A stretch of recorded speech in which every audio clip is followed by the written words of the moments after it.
आदतें कैसे बनाएं? आदत बनाने का सुनहरा नियम। आदतें सामने आती हैं क्योंकि मस्तिष्क लगातार प्रयास बचाने के तरीकों की तलाश में रहता है। हमारे दिमाग के साथ होने वाली प्रक्रिया 3 चरणीय लूप है।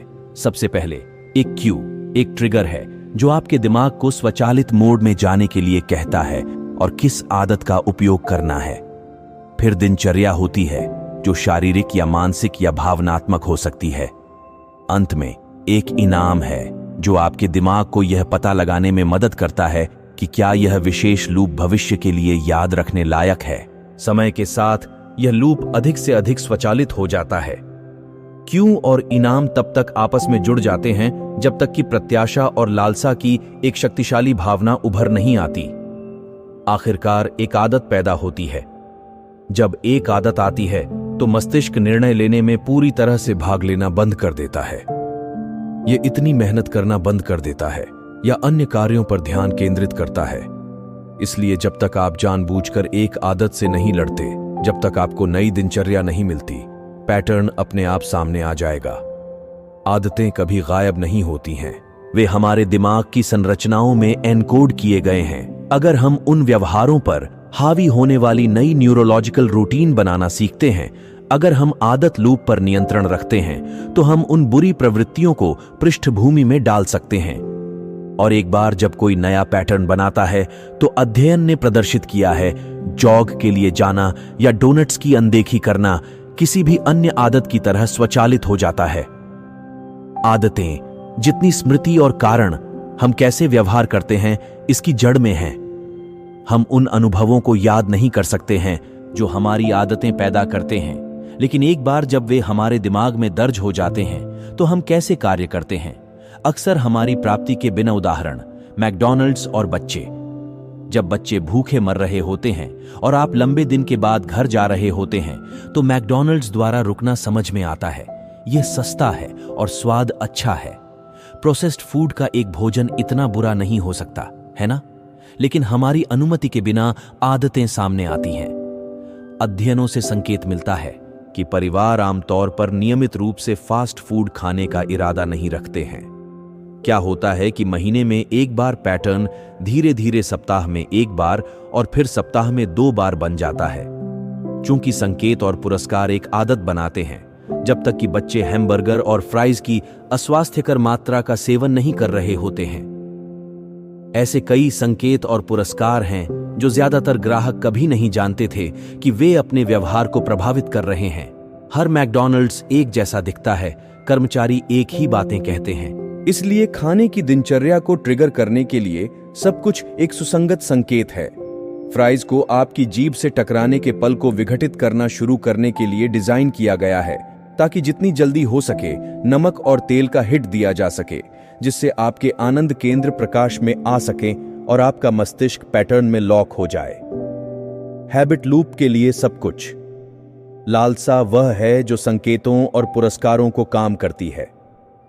लालसा वह है जो आदत के पाश को शक्ति देती है। आदतें न्यूरोलॉजिकल क्रेविंग पैदा करती हैं। जैसा कि हम संकेतों को कुछ पुरस्कारों के साथ जोड़ते हैं, हमारे मस्तिष्क में एक अवचेतन लालसा उभरती है जो आदत लूप स्पिनिंग शुरू करती है। एक नई आदत कैसे बनाएं?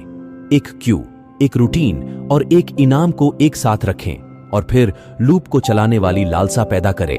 एक नई आदत के टिकने के लिए अपने दम पर एक संकेत और एक इनाम पर्याप्त नहीं है। केवल तभी जब आपका दिमाग इनाम की उम्मीद करना शुरू कर देता है, एंडोर्फिन या उपलब्धि की भावना को तरस रहा है, तो क्या यह हर सुबह आपके जॉगिंग जूते उतारने के लिए स्वचालित हो जाएगा? क्यों? एक रूटीन को ट्रिगर करने के अलावा आने वाले इनाम की लालसा को भी ट्रिगर करना चाहिए। टूथपेस्ट का उदाहरण। क्लाउड हॉपकिंस सुंदर दांत नहीं बेच रहे थे, वह एक सनसनी बेच रहा था। एक बार लोग उस शांत झुनझुनी को तरसते थे। एक बार जब वे इसे साफ सफाई के बराबर कर लेते थे, ब्रश करना एक आदत बन गई।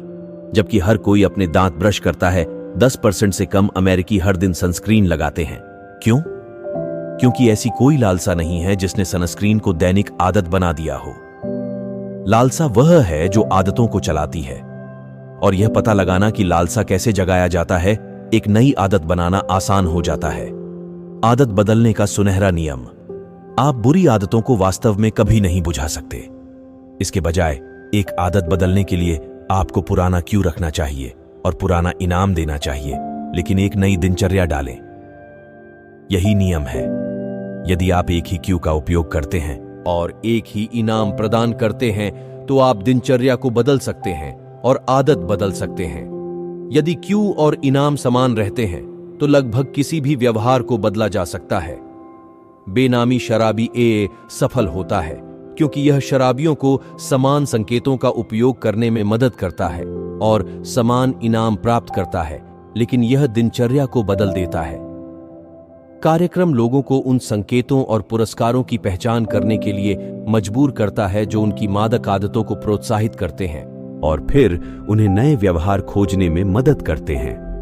पुरानी आदत बदलने के लिए आपको एक पुरानी लालसा को दूर करना चाहिए।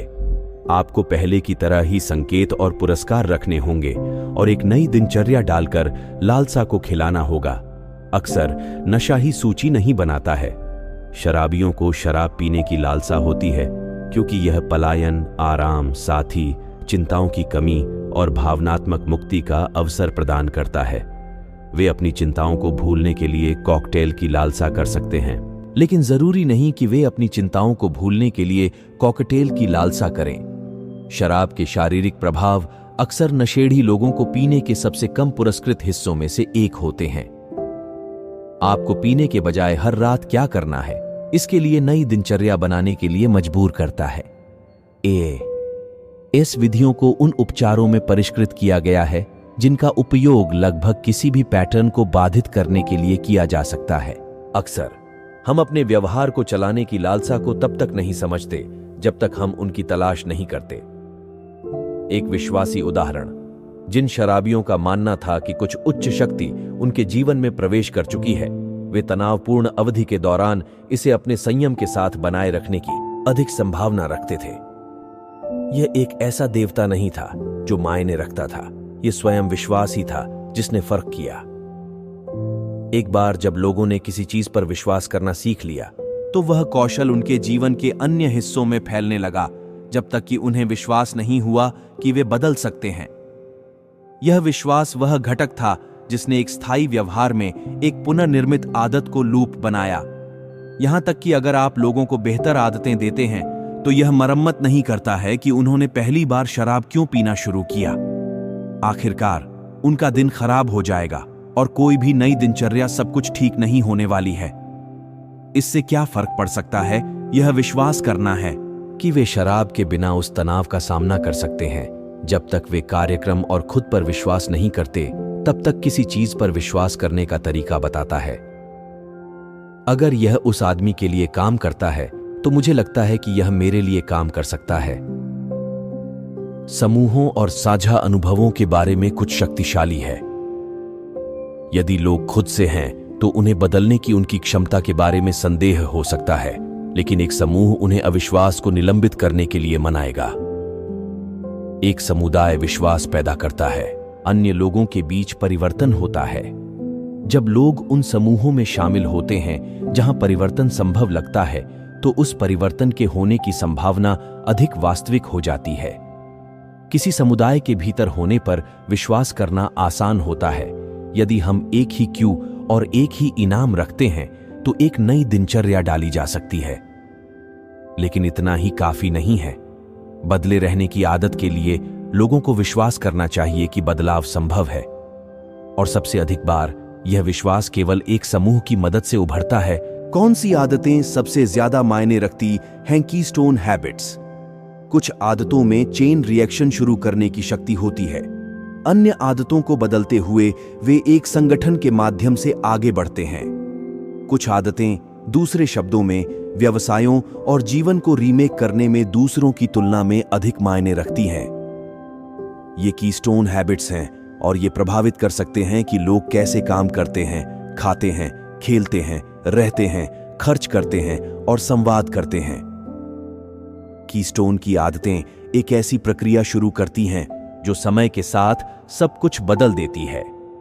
कीस्टोन की आदतों का कहना है कि सफलता हर एक चीज को सही करने पर निर्भर नहीं करती है, बल्कि इसके बजाय कुछ प्रमुख प्राथमिकताओं की पहचान करने और उन्हें शक्तिशाली स्तरों में बदलने पर निर्भर करती है।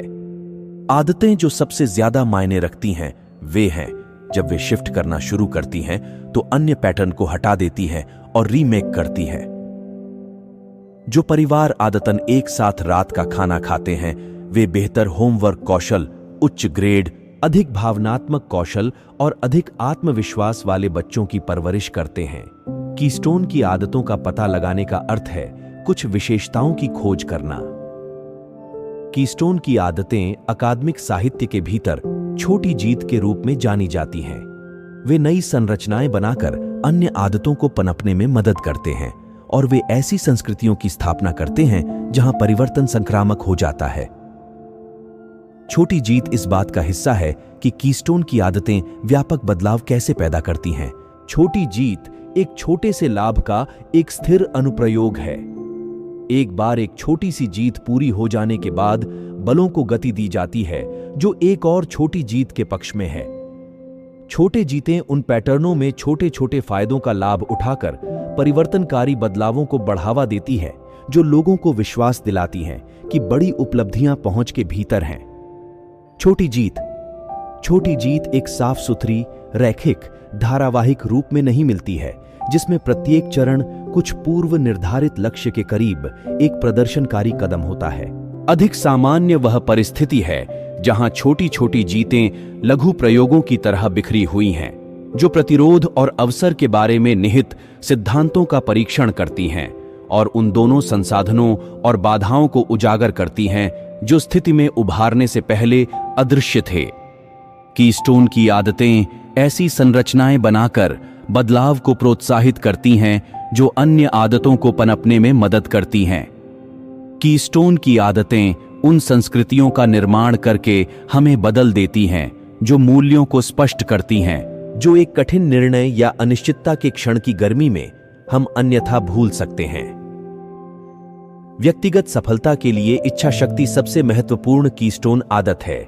इच्छा शक्ति केवल एक कौशल नहीं है, यह एक मांसपेशी है और यह थका हुआ हो जाता है क्योंकि यह कड़ी मेहनत करता है, इसलिए अन्य चीजों के लिए कम शक्ति बची है। यदि आप कुछ ऐसा करना चाहते हैं जिसके लिए इच्छा शक्ति की आवश्यकता होती है, जैसे काम के बाद दौड़ना, तो आपको दिन के दौरान अपनी इच्छा शक्ति की मांसपेशियों का संरक्षण करना होगा। यदि आप ईमेल लिखने या उबाऊ फॉर्म भरने जैसे थकाऊ कार्यों पर बहुत जल्दी इसका उपयोग करते हैं, तो घर पहुंचने के समय तक सारी ताकत दूर हो जाएगी। इच्छा शक्ति प्रयोग। 4 महीने के धन प्रबंधन कार्यक्रम के लिए 29 लोगों को साइन अप किया गया। प्रतिभागियों को खुद को विलासिता से वंचित करना था और उन्होंने जो कुछ भी खरीदा था उसका विस्तृत लॉग रखने के लिए कहा था। कार्यक्रम के माध्यम से प्रगति करते ही लोगों के वित्त में सुधार हुआ, लेकिन इसके दुष्प्रभाव भी हुए। वे कम सिगरेट पीते थे, शराब और कॉफी कम पीते थे, जंक फूड कम खाते थे और काम पर अधिक उत्पादक होते थे।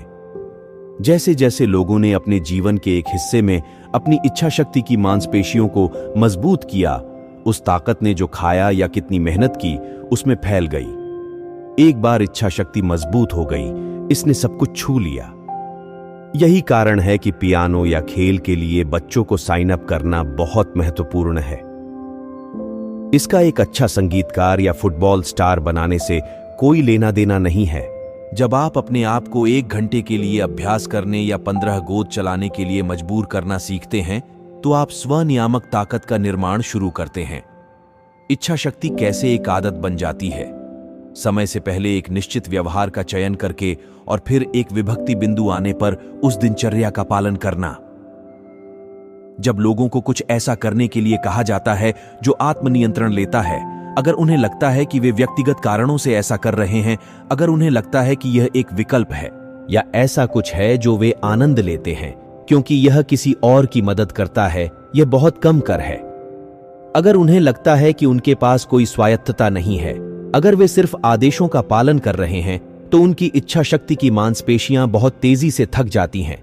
ऐसा लग सकता है कि अधिकांश संगठन जानबूझकर निर्णय लेने के आधार पर तर्कसंगत विकल्प चुनते हैं, लेकिन वास्तव में ऐसा नहीं है कि कंपनियां कैसे काम करती हैं।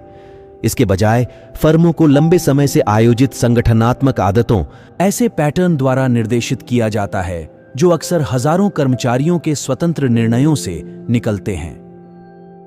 दिनचर्या अनिश्चितता को कम करती है। रूटीन सैकड़ों अलिखित नियम प्रदान करते हैं जिन्हें कंपनियों को संचालित करने की आवश्यकता होती है। वे श्रमिकों को हर कदम पर अनुमति मांगे बिना नए विचारों के साथ प्रयोग करने की अनुमति देते हैं। वे एक तरह की संगठनात्मक स्मृति प्रदान करते हैं ताकि प्रबंधकों को हर 6 महीने में बिक्री प्रक्रिया को फिर से शुरू न करना पड़े या हर बार वीपी छोड़ने पर घबराहट न हो। दिनचर्या अनिश्चितता को कम करती है। दिनचर्या का सबसे महत्वपूर्ण लाभ यह है कि वे एक संगठन के भीतर संभावित युद्धरत समूहों या व्यक्तियों के बीच तालमेल बनाते हैं। कंपनियां परिवार नहीं हैं, वे गृह युद्ध में युद्ध क्षेत्र हैं। संगठनात्मक आदतें एक बुनियादी वादा पेश करती हैं। यदि आप स्थापित पैटर्न का पालन करते हैं और संघर्ष विराम का पालन करते हैं तो प्रतिद्वंद्विता कंपनी को नष्ट नहीं करेगी, लाभ बढ़ेगा और अंततः सभी अमीर होंगे। ट्रुस केवल तभी टिकाऊ होते हैं जब वे वास्तविक न्याय पैदा करते हैं। इसके बजाय बुद्धिमान अधिकारी संकट के क्षणों की तलाश करते हैं या संकट की धारणा पैदा करते हैं और इस अर्थ को विकसित करते हैं कि कुछ बदलना चाहिए, जब तक कि हर कोई आखिरकार हर दिन के साथ रहने वाले पैटर्न को ओवरहैंड करने के लिए तैयार न हो जाए। किराने की दुकान में प्रवेश करने पर सबसे पहली चीजें आकर्षक, भरपूर ढेर में व्यवस्थित फल और सब्जियां हैं। अगर हम स्वस्थ सामानों को लोड करके अपनी खरीदारी शुरू करते हैं तो हम बाद में उनका सामना करने पर डोरिटोस या फ्रोजन पिज्जा खरीदने की अधिक संभावना रखते हैं। लोगों की खरीद की आदतों में बदलाव की संभावना तब होती है जब वे किसी प्रमुख जीवन कार्यक्रम से गुजरते हैं। उदाहरण के लिए, जब कोई शादी करता है तो उनके नए प्रकार की कॉफी खरीदने की संभावना अधिक होती है।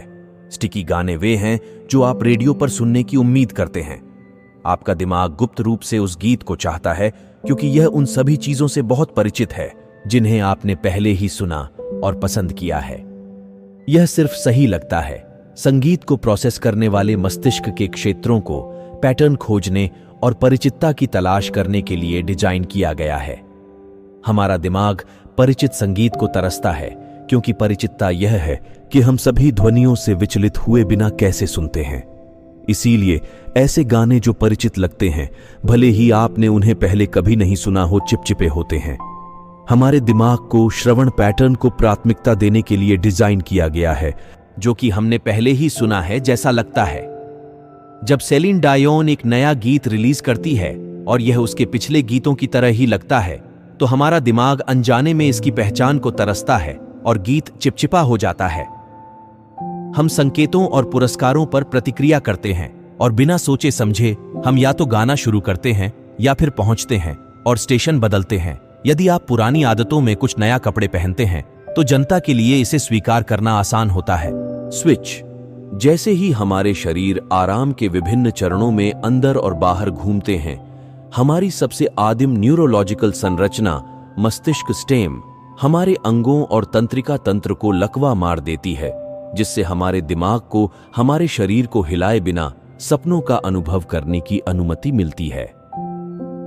पैथोलॉजिकल जुआरी के लिए नजदीक यादें जीत की तरह दिखती थीं। उनके दिमाग ने लगभग उसी तरह प्रतिक्रिया व्यक्त की।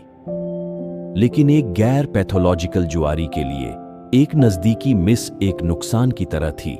वास्तविक न्यूरोलॉजिकल अंतर इस बात को प्रभावित करते हैं कि पैथोलॉजिकल जुआरी जानकारी को कैसे संसाधित करते हैं।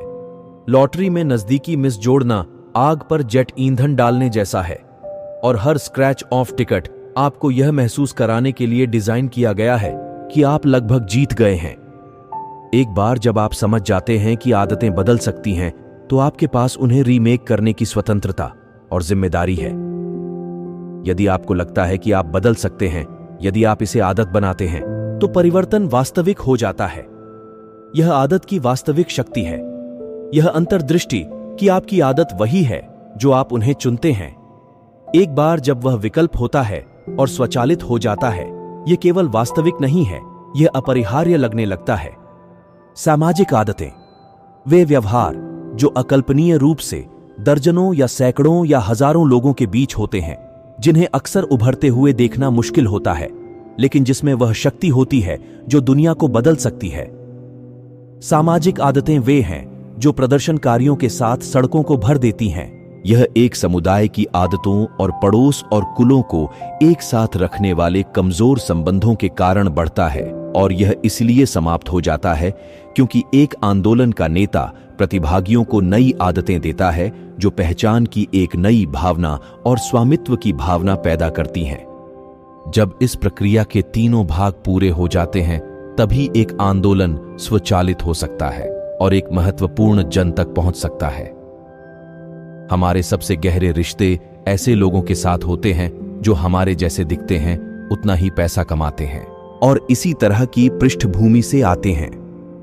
दोस्ती में एक वृत्ति अंतर्निहित है, एक सहानुभूति जो हमें किसी ऐसे व्यक्ति के लिए लड़ने के लिए तैयार करती है जिसे हम पसंद करते हैं जब उनके साथ अन्यायपूर्ण व्यवहार किया जाता है। अध्ययनों से पता चलता है कि लोगों को अजनबी की चोटों को नजरअंदाज करने में कोई समस्या नहीं है, लेकिन जब एक दोस्त का अपमान किया जाता है तो हमारी नाराजगी उस जड़ता को दूर करने के लिए पर्याप्त है जो आमतौर पर विरोध प्रदर्शनों को व्यवस्थित करना मुश्किल बनाती है। कमजोर संबंधों की शक्ति उन लिंक्स का प्रतिनिधित्व करती है जो उन लोगों को जोड़ते हैं जिनके परिचित लोग समान हैं, जो सामाजिक नेटवर्क में सदस्यता साझा करते हैं, लेकिन वे खुद दोस्ती के मजबूत संबंधों से सीधे जुड़े नहीं हैं। कमजोर दोस्त अक्सर मजबूत दोस्तों की तुलना में अधिक महत्वपूर्ण होते हैं क्योंकि कमजोर संबंध हमें उन सामाजिक नेटवर्क तक पहुंच प्रदान करते हैं जहां हम अन्यथा संबंधित नहीं हैं। सहकर्मी दबाव की आदतें सामाजिक आदतें जो लोगों को समूह की अपेक्षाओं के अनुरूप बनाने के लिए प्रोत्साहित करती हैं। सहकर्मी दबाव की आदतें अक्सर कमजोर संबंधों के माध्यम से फैलती हैं और वे सांप्रदायिक अपेक्षाओं के माध्यम से अपना अधिकार प्राप्त करते हैं। जब दोस्ती के मजबूत संबंध और सहकर्मी दबाव के कमजोर संबंध आपस में मिलते हैं तो व्यापक सामाजिक परिवर्तन शुरू हो सकता है। एक समुदाय से आगे बढ़ने के विचार के लिए यह स्वचालित होना चाहिए, और इसे हासिल करने का सबसे पक्का तरीका लोगों को नई आदतें देना है जो उन्हें यह पता लगाने में मदद करती हैं कि उन्हें अपने दम पर कहां जाना है। आंदोलन नहीं निकलते क्योंकि हर कोई अचानक एक ही दिशा का सामना करने का फैसला करता है। वे उन सामाजिक पैटर्न पर भरोसा करते हैं जो दोस्ती की आदत के रूप में शुरू होते हैं, समुदायों की आदतों के माध्यम से बढ़ते हैं और नई आदतों से कायम रहते हैं जो प्रतिभागी की स्वयं की भावना को बदल देती है। यदि आपको हमारी बुक समरी अच्छी लगती है तो हमारे चैनल को सब्सक्राइब करें। धन्यवाद।